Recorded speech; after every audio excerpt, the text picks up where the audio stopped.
She lit the fire. Again and again, over 280 times, Queen Mary I of England ordered human beings, men, women, even teenagers, to be burned alive. Not for treason, not for war, but for faith. She did not flinch, she did not cry. She watched the flames rise like prayers twisted into punishment. They called her defender of the true church. History calls her Bloody Mary. This is not a tale of cruelty for pleasure, this is cruelty for salvation. And behind every scream was a policy, a decree, a signature. This is every crime she committed, in the name of God. She was born into a lie wrapped in velvet. Princess Mary Tudor came into the world on February 18th, 1516, to thunderous joy. Her mother, Queen Catherine of Aragon, had finally given King Henry VIII the living child, and although it was not the longed-for son, Mary was intelligent, strong, and beautiful, proof, they said, that the Tudor line was blessed. The court dressed her in silks, called her the Pearl of the Kingdom, and priests declared her a miracle. But beneath the surface of her early childhood shimmered a quiet tension. Henry was disappointed. A daughter could not rule, not truly, not in a world of foreign threats and fragile alliances. And yet, for a few brief years, Mary lived as a beloved child, tutored in Latin, music, and theology. Her mother raised her devoutly Catholic. Every morning began with prayer. Every thought was measured by the rhythm of the church. Mary believed in one truth, one pope, one heaven. But childhood, like P's peace, is brittle. When she was just 9, the ground beneath her cracked open. Henry had fallen in love with another woman, Anne Boleyn. His desire for Anne, and more pressingly his desperation for a male heir, led him to demand an annulment from Catherine.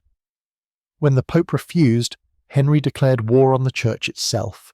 He severed England from Rome. He declared himself head of the Church of England, and he erased his marriage to Catherine with the stroke of a pen. And what of Mary? She was stripped of her title, declared illegitimate. Her household was dismantled. She was forced to serve as a lady-in-waiting to her baby half-sister Elizabeth, Anne Boleyn's daughter. Mary, once a princess, now lived under guard, in fear and in disgrace.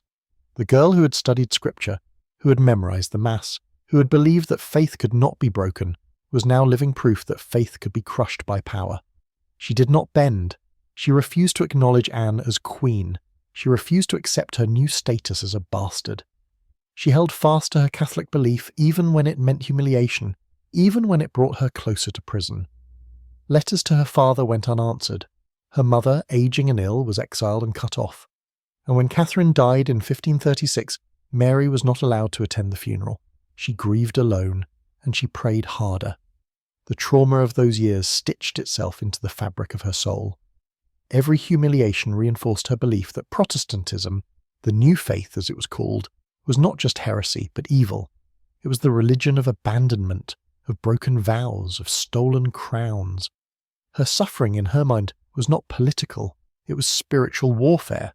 She was a soldier of God, tested by exile, purified by pain, and still she survived. After Anne Boleyn fell from favour and was executed, Henry's attitude toward Mary softened. She was allowed back to court, but only after she signed a document admitting her father's supremacy over the church and her own illegitimacy. She signed it with a trembling hand. It was a wound she never forgave herself for, a surrender that tasted like betrayal. She believed she had betrayed her mother, betrayed the church, betrayed the truth, and still she endured. Henry married again and again and again. Mary watched the court twist itself into knots of blood and marriage. She watched heads fall. She learned to speak only when necessary. She learned to navigate power with silence. But inside she was storing every cut, every slight, every holy grudge. And when her father finally died in 1547 and her Protestant brother Edward took the throne, the storm returned. Edward VI, young and sickly, ruled through Protestant advisers. Mary, now in her 30s, became a symbol of resistance. She refused to attend Anglican services. She hosted secret masses. Ambassadors wrote that her rooms smelled of incense and candle wax, that rosaries and Latin hymns filled the air even as the law forbade them. Edward threatened her. His council threatened her. But Mary had learned one thing in her life. She would rather be alone and faithful than loved and false. When Edward died at just 15, Protestant nobles tried to install Lady Jane Grey, A teenage girl as queen. It was a coup, a desperate attempt to keep Catholic Mary from the throne, but the people remembered. They remembered the princess they had once cheered for, the daughter of Queen Catherine, the woman who had suffered silently for decades. In just 9 days, the tide turned. Nobles defected, cities rioted, the people rose. Mary rode into London to claim her crown, carried not by armies, but by memory. The bells rang, the crowds wept. For the first time in English history, a woman ruled by right, not by marriage, not by regency, but by birth and will. But what they did not know was this: the girl who had waited so long to rule had been shaped by fire, and now she would use it. London had seen many triumphs, but none like this. On a sweltering day in July 1553, Mary Tudor entered the capital not as a shadow, not as a forgotten daughter, but as England's rightful queen. The people lined the streets, some out of hope, some out of fear, and many simply to witness the impossible. A woman, a Catholic, ascending the throne after years of Protestant control. As the bells of St. Paul's tolled, Mary rode a white horse, her crimson gown fluttering like a flame, her expression unreadable. She had waited 20 years for this, 20 years of disgrace, exile, and silence. But now the silence was broken. Her first acts as queen were not violent. In fact, they were deeply personal. She ordered that the Catholic Mass be restored in her private chapel. She called for the burial of her mother, Queen Catherine, with full royal honours. She surrounded herself with the old guard, Spanish advisers, conservative nobles and bishops loyal to Rome. The air in court shifted. Latin chants replaced English sermons. Crucifixes returned to chapel walls. To Mary, this was not a political shift. It was a moral correction. England, she believed, had strayed from truth, and her role, her divine duty, was to bring it back, not out of vengeance, out of love, love for her mother, love for God, but love in Mary's hands would soon become a weapon. Her most controversial decision came swiftly, the restoration of ties with the Vatican. For nearly 2 decades, England had stood apart from Rome, with Henry VIII having declared himself head of the Church. Mary rejected this fully. She reached out to Pope Julius III and declared her wish to return England to the Catholic fold. Negotiations followed, Parliament resisted, but Mary pushed forward with relentless certainty. By 1554, papal authority had been re-established, and with it came something darker, because faith once politicised can become a blade.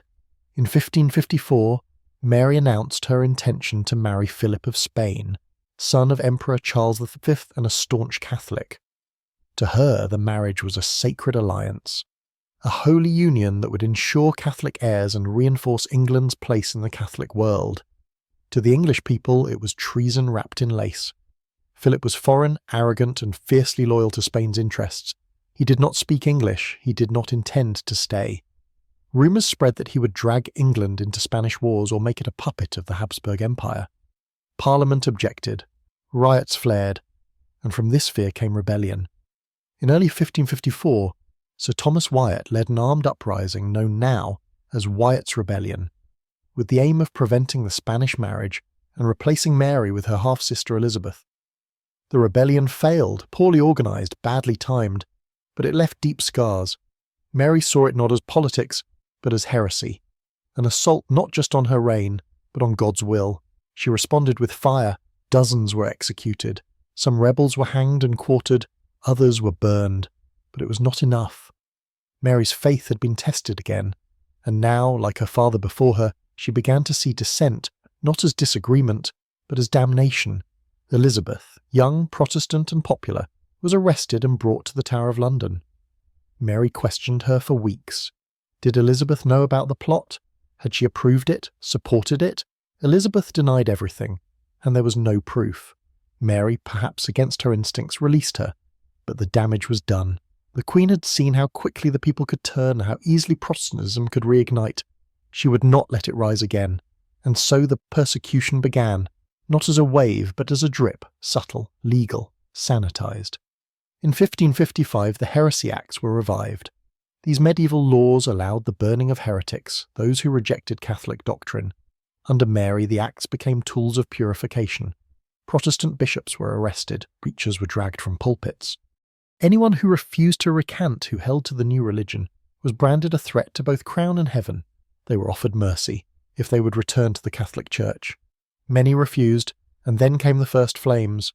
John Rogers, a preacher and father of 10, was burned at Smithfield in February 1555. His crime, translating the Bible into English. He died praying as his children watched from the crowd. It was only the beginning. Mary watched. She prayed. She signed the warrants. The Queen who had once been exiled for her faith was now willing to exile others from life itself. Not for greed, not for glee, but for what she believed was the soul of England. And soon the fires would multiply. It did not begin as mass slaughter. At first, the executions were presented as unfortunate necessities, isolated incidents of stubborn men refusing the mercy of the true church. A few deaths to prevent a greater heresy. That was how it was framed in court, in council chambers, even in Mary's own mind. But sparks are never content to remain sparks. They seek kindling. After John Rogers was burned in February 1555, the machinery of persecution picked up with all speed. In March, Bishop Hooper of Gloucester and Bishop Rowland Taylor were executed. Both men respected scholars, firm Protestants, and popular figures. They died in public squares, tied to stakes, surrounded by kindlings soaked in pitch. Their bodies curled in flame, their skin blistered, their voices lifted in hymns even as they burned. Witnesses reported that Hooper took nearly 45 minutes to die. Crowds watched in horror. Some wept, others looked away, but the message was unmistakable. Heresy would not be debated, it would be incinerated. Mary believed this was her duty. To her, these were not political opponents. They were souls in rebellion against God. Burning was not vengeance. It was purification, a return to order. She had seen what Protestantism had done to her mother, to herself, to the kingdom. Now she would tear it out by the root, and the roots ran deep. In the countryside, Protestant preachers were hunted. In cities like Norwich, Canterbury and Oxford, local authorities were ordered to arrest anyone refusing to attend Catholic Mass. Trials were swift. Evidence often consisted of little more than refusing to kneel before the host or denying transubstantiation. Some cracked under pressure, others recanted, signed confessions, accepted public penance, but many did not. The most famous resistance came from two men who had once stood high in the church, Hugh Latimer and Nicholas Ridley. Former bishops, learned and eloquent, they had helped guide England's Protestant transformation under Edward VI. Now, under Mary, they were imprisoned and sentenced to death. Their execution in October 1555 would become legendary. They were burned side by side in Oxford. As the flames rose, Latimer turned to Ridley and said, "Be of good comfort, Master Ridley, and play the man. We shall this day light such a candle by God's grace in England as I trust shall never be put out." That sentence would echo for centuries, but Mary didn't hear echoes. She heard defiance. In her eyes, these were not martyrs, they were traitors to the truth. And traitors, she believed, must face the fire. Even Archbishop Thomas Cranmer, once the highest religious authority in England, was not spared. He had helped annul Mary's mother's marriage, he had shaped the Book of Common Prayer. For Mary, he was both a theological enemy and a personal one. At first, he recanted.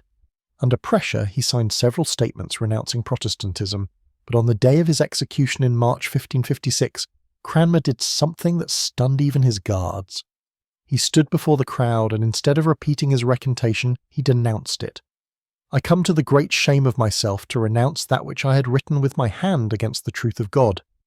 He then declared that his right hand, the hand that had signed the false recantation, would burn first, and when the fire was lit, he held it in the flame until it blackened. The crowd gasped. The executioners hesitated. But the Queen's orders were clear. Let the fire speak. By the end of 1556, dozens had died. Schoolteachers, labourers, women, are barely more than children. The flames were no longer confined to the capital. The burning spread like a sickness, from village to village, cathedral to cathedral. Priests began to report anxiety in their congregations. Even devout Catholics whispered questions. Was this justice, or was it madness wearing a crown? Mary never wavered. To her, England was sick, and she was the flame that would cleanse it. The fire no longer chose its victims from thrones or pulpits. By 1557, the executions had slipped quietly beyond the court's grand halls and into the fields, homes, and marketplaces of ordinary England. The flames crept down to the people. Tailors, midwives, butchers, servants, students. No one was too small to burn.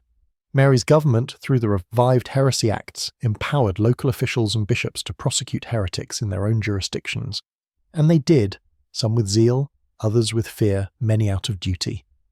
Records show that in towns like Colchester, Ipswich and Lewes, entire families were torn apart. A husband arrested one day, a wife the next, their children left behind to watch the stake be built outside the town gates. They called them the Martyrs of the Green, because grass would not grow again where the bodies turned to ash.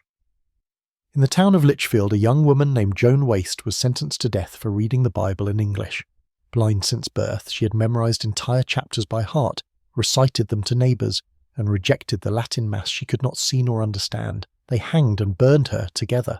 In Canterbury, a mother and her 2 teenage daughters, Elizabeth and Agnes, were tied together at the stake. When the fire reached them, witnesses said the mother called out, not in pain but in pride, "Hold on, my daughters, for Christ's sake, be strong."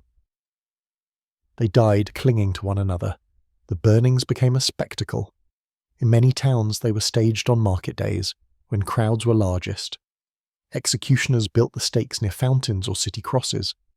Vendors sold fruit. Children watched. Some laughed. Others cried. There were no sermons of mercy, only readings of the charges and prayers for the soul spoken in Latin, over screams. Mary's council documented the deaths with chilling efficiency. Names, locations, dates, crimes. Each entry and the coal in the growing pyre of England's soul. By now, Mary was no longer merely a queen restoring Catholicism. She was becoming a symbol of fanaticism. Foreign ambassadors began to write home with unease. The Spanish envoys, her own husband's advisers, warned that the executions were turning public opinion. The French mocked her as a butcher in pearls, and among her own subjects the nickname took hold, Bloody Mary. But Mary refused to be moved by names. She believed the truth of God did not change with the wind. She fasted, she prayed. She wrote to Rome affirming her obedience. She saw herself as a vessel of divine justice, and the more the people recoiled, the more convinced she became that England needed more cleansing. Philip of Spain, now her husband in title only, had long since returned to the continent. Their marriage had produced no child, no heir, no legacy. Philip barely wrote. Mary, heartbroken and increasingly isolated, turned to the one thing she could still control: doctrine, punishment, flame. But something in the kingdom was shifting. Attendance at burnings dropped. Crowds no longer wept. They stood in stony silence or turned away. Priests began to mutter that the people were losing their stomach for the holy fire. Even judges hesitated. Some began issuing lighter sentences. Others refused to prosecute at all. And still Mary pushed forward. Because this was not just her policy, it was her penance for the years of humiliation, for the lies she had signed to survive, for the soul of her mother who had died betrayed, for the country she believed she had been chosen to save.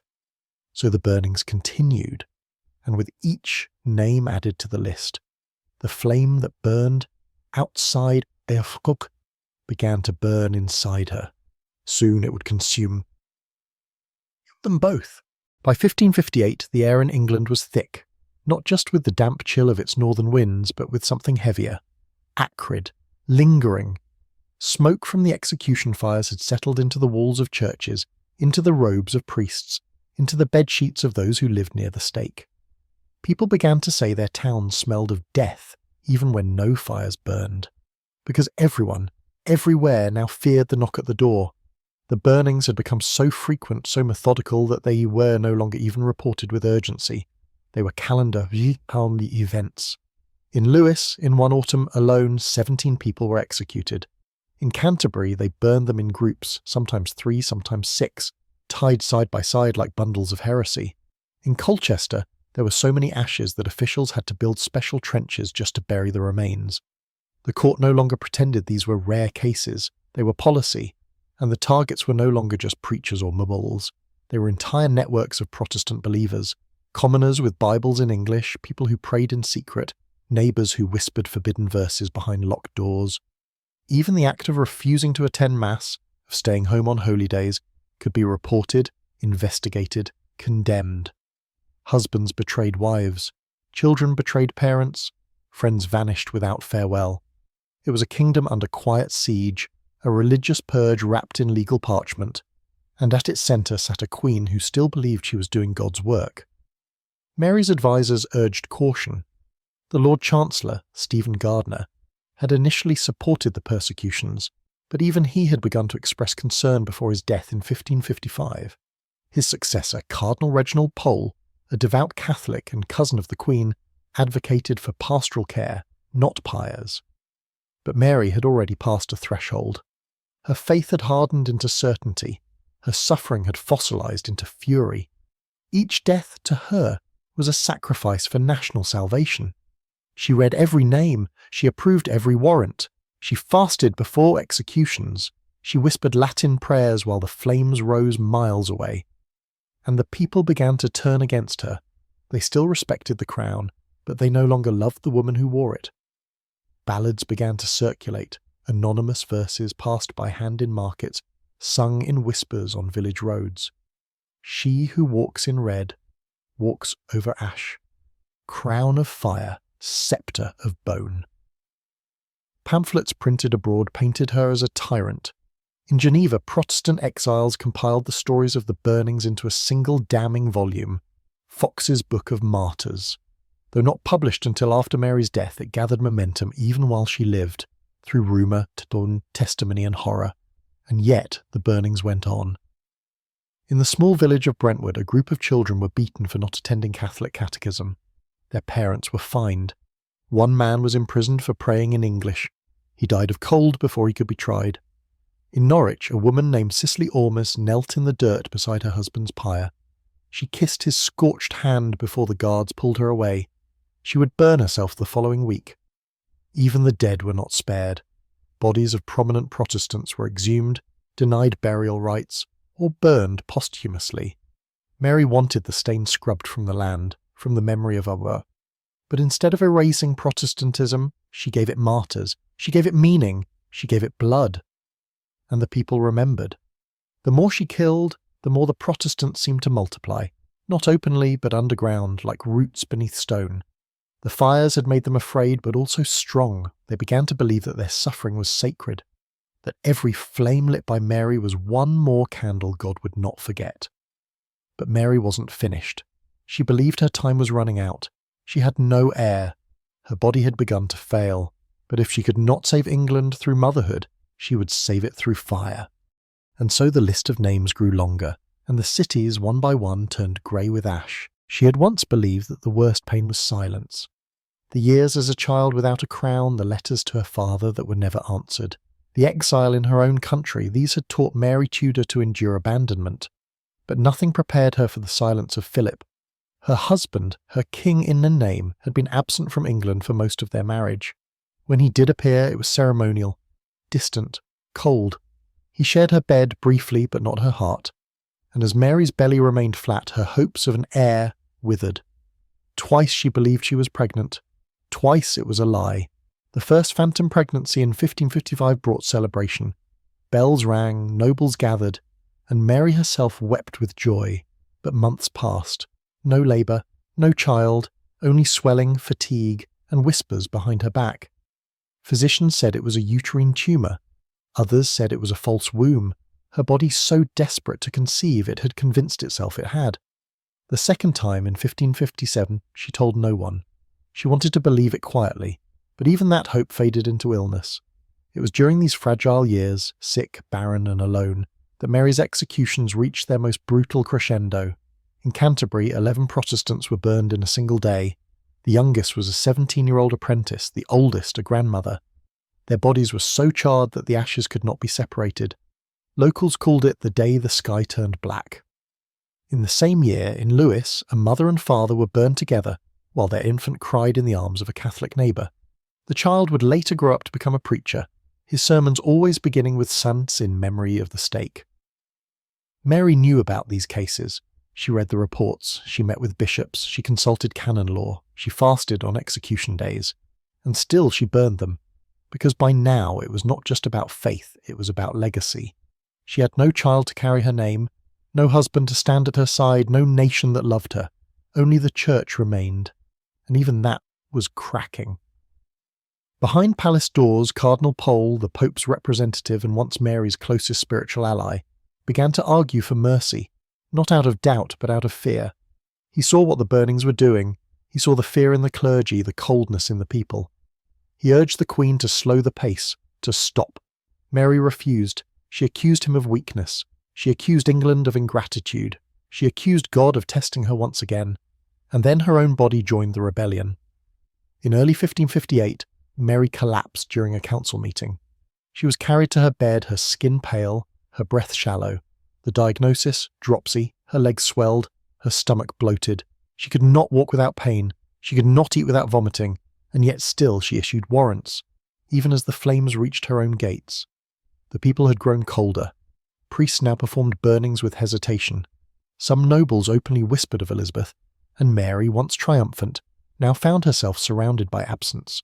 No child, no husband, no public mourning for the dead, just the ticking echo of a reign built on smoke. In the final summer of her life, Mary passed a decree to execute a final group of heretics. Among them was a 20-year-old woman named Alice Driver, who laughed as the flames took her.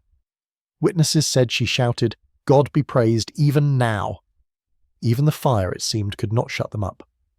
And for the first time, Mary was afraid. Not of hell, not of failure, but of being remembered not as the woman who saved England's soul, but as the Queen who tried to purify it by burning it to the ground. She had once believed that obedience could be burned into the bones of her people. But fire does not breed loyalty, it breeds silence, and silence, like snow, buries. By late 1558, England was a kingdom of unspoken prayers. People crossed themselves in secret. Protestant scriptures, handwritten and hidden, passed from palm to palm under cloaks. Families gathered at night, shutters closed tight to read forbidden verses aloud in hushed voices, whispers so soft they disappeared into the wood grain. The more Mary burned, the less they believed in her. And yet no one spoke against her directly. No open rebellion, no assassins, no protest banners, just absence. The crowds that once filled public executions began to vanish. Where once there had been 500 pairs of eyes watching the flame, now there were barely 50. Town criers read out execution notices and were met with stony silence. Children turned away. Women wept in private. Even Catholic parishioners came out of obligation, not faith. It was the most dangerous kind of revolt, not loud but internal, not armed but certain. And the greatest symbol of this quiet defiance stood just beyond the palace gates, Princess Elizabeth. Mary's Protestant half-sister, daughter of Anne Boleyn, had been a prisoner once, had been interrogated, had nearly lost her head. But now, with no Catholic heir in sight, Elizabeth was returning to the public's imagination, not as a traitor, but as a survivor, as the future. Mary knew this, and it tormented her. She still refused to name Elizabeth as her successor. She still clung to hope, impossible hope, that somehow a child would come, that somehow her reign would continue through Catholic blood. But hope by now was an illusion she no longer fully believed in. She had aged 10 years in two, her face was drawn, her limbs swollen. She moved through her palace like a shadow wrapped in velvet. Servants heard her murmuring to herself in Latin. Prayers, pleas, sometimes apologies, sometimes curses. Her physicians bled her, purged her, fed her tonics laced with gold dust. Nothing helped. Her body was failing, and her reign with it. Then, in the fall of 1558, came the final blow. Calais fell. The last English possession in France, held for over 2 centuries, was lost in a matter of days to the French. Mary had inherited it, a fragile jewel of national pride. She had barely the strength to defend it, and now it was gone, taken, without mercy, without time to mourn. She received the news in bed. Witnesses said she wept, not for herself, but for England. She whispered, "When I am dead and opened, you shall find Calais written on my heart." But others say her tears were not just for land. They were for the nation slipping from her fingers, for the crown she had bled for, prayed for, burned for, and which now, like her body, was dissolving. Outside, in the streets of London, people began lighting candles, not for her, but for the future. They no longer feared the church. They no longer feared the Queen. They were waiting for a death that would not be mourned. And inside the palace, Mary understood. No revolt had toppled her. No bullet had found her. But the people had already left her behind. She was still alive, but already. She had no voice, no air, no flame left that could command the wind. And so she lay in her darkened chamber, a queen without a kingdom, a believer without believers, a fire with nothing left to burn. The end came as quietly as the rebellion had begun, not with swords, not with speeches, but with a cough behind velvet curtains. By November 1558, Queen Mary of England could no longer rise from bed. Her legs were swollen with fluid, her stomach distended, her eyes sunken. Her once strong voice now came in a strained whisper, interrupted by fits of coughing that left blood on her linen. Her physicians debated the cause. Some said dropsy, others cancer of the womb. One dared to speak of melancholy, the old diagnosis for a soul that had rotted from grief. But Mary knew better. She believed she was dying for England's sins, for the heretics that still hid in her towns, for the child she had never borne, for Calais, and for the silence of God, which now pressed on her chest like stone. In her final days, she ordered masses said hourly in the palace. Priests moved like phantoms through darkened halls, muttering prayers, swinging incense. Her chamber was never without candlelight, though the flames flickered against her hollow cheeks like they too were afraid. She called for Philip, but Philip never came. He was in Spain, preoccupied with his empire. Though he sent letters, he did not send ships. To her he had once been the hope of a Catholic dynasty. Now he was merely an absence in royal robes, a husband in title only, a foreigner who had left her barren, in body and in history. She called for Elizabeth, but Elizabeth too did not come. She waited at Hatfield as ordered, out of sight, but not out of mind. There was no heir, no Tudor child to carry the church forward, no Catholic prince to outlive the fire.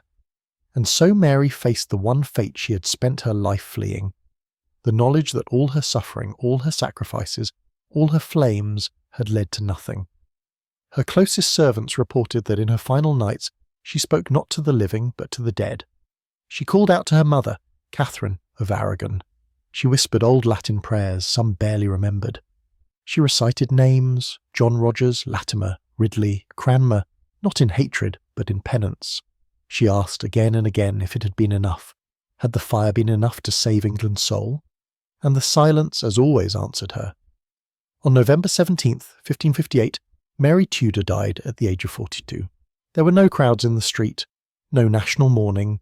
Church bells rang, yes, but more for the arrival of Elizabeth than the passing of Mary. And when her death was announced, something remarkable happened. The air in England seemed to lift. Masses were quietly cancelled. People returned to English prayer. Protestant preachers came out of hiding. The stakes were taken down, the ashes swept away. No orders were needed. The nation exhaled. Mary's body was buried in Westminster Abbey, in a tomb she would eventually share with Elizabeth. But there was no grand epitaph, no monument of power, no statues of salvation, just a simple inscription etched into the marble, consorts in throne and grave, though differing in mind. Even in death, the sisters stood together, yet divided. Mary had reigned for 5 years.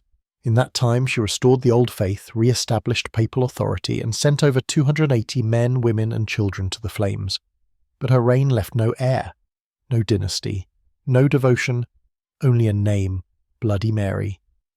Whispered not in reverence, but in warning, Mary Tudor had once dreamed of being remembered as Mary the Restorer, Mary the Faithful, Mary the true Queen of Christendom. She wanted a legacy of healing, a return to order, virtue, and divine law. Instead, history gave her a ghost's name, Bloody Mary. And almost as quickly as the flames were extinguished, so too was her image. Her successor, Elizabeth I, moved with quiet efficiency. Within weeks of Mary's death, the Protestant reforms were reintroduced. The Act of Supremacy re-established the monarch as head of the Church of England. The Book of Common Prayer was restored. Latin Mass was banned. The crucifixes came down. The papal envoys packed their bags and left in silence. Mary's vision of a Catholic England crumbled overnight, without resistance, without war, without even a funeral procession of protest. There were no statues raised in her honour, no songs written in her memory, no golden tapestries hung in court bearing her initials. Instead, the very officials who had bowed before her now crossed themselves in the opposite direction. Bishops who once praised her sanctity now praised Elizabeth's godly wisdom. The same halls that once echoed with Ave Maria now sang English hymns, and the dead she had created They came back in stories, in songs, in sermons. The Protestant martyrs Ridley, Latimer, Cranmer, and hundreds more were immortalised not as criminals but as saints. Their names were etched into pulpits, painted onto church walls, and eventually printed in Fox's Book of Martyrs, a Protestant epic that would become required reading for generations. In its pages, Mary became a villain, a tyrant, a cursed woman driven by rage and barrenness, a queen who chose fire over reason and burned her kingdom's soul. The reality was more complex. But history rarely cares for complexity. And so, Mary vanished, slowly, cruelly. Her portraits were removed from court galleries. Her name was spoken less and less. Even in Catholic Spain, she was remembered not as a queen, but as Philip's failed wife. Her hopes of canonization, once whispered among loyal priests, were buried beneath embarrassment and diplomatic distance.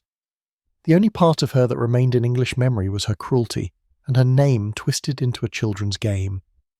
A ghost summoned in mirrors, her name repeated in darkness. Bloody Mary, Bloody Mary, Bloody Mary. A rhyme, a horror story, a mockery. It didn't matter that she was deeply religious, that she had been abused, abandoned, and politicized since childhood, that her reign had been brief and her grief profound. History remembered only the flame, and yet there were moments, brief and quiet, where the erasure was resisted. Some Catholic enclaves in England still prayed for her soul. In the Spanish court her letters were kept, documents filled with warmth, loyalty, and desperation, and in the pages of private diaries a few nobles wrote of her courage, her discipline, her intelligence. But those pages gathered dust. Elizabeth's reign would stretch nearly half a century, long enough to rewrite the country's soul. She became the Virgin Queen, the bringer of peace and prosperity. And in contrast, Mary faded further into shadow, until even her tombstone was shared. 2 queens, one grave, one remembered, one erased. The woman who believed she was chosen to save England from heresy had, in the eyes of the world, become the heretic of memory. The queen who died for the church was damned by the church of history, and the fire she lit, intended to purify, became the very smoke that obscured her. History loves clarity. It loves to divide the past into heroes and monsters, saints and sinners. It writes in black ink on white pages, and when it cannot explain, it condemns. Mary Tudor became a victim of that simplicity. Yes, she burned people alive. Yes, she signed the death warrants herself. Yes, she believed utterly and without apology. Halt, she was doing the work of God. But history rarely asks why she believed, or what made her that way. Mary was not born cruel. She was made cruel slowly, painfully, by a life of betrayal, isolation, and forced humiliation. She was a daughter cast aside by her father, a princess stripped of her title, a child raised in the incense of the old faith, then told it was poison, a woman mocked for her body, feared for her womb, used as a symbol by men who never truly stood beside her.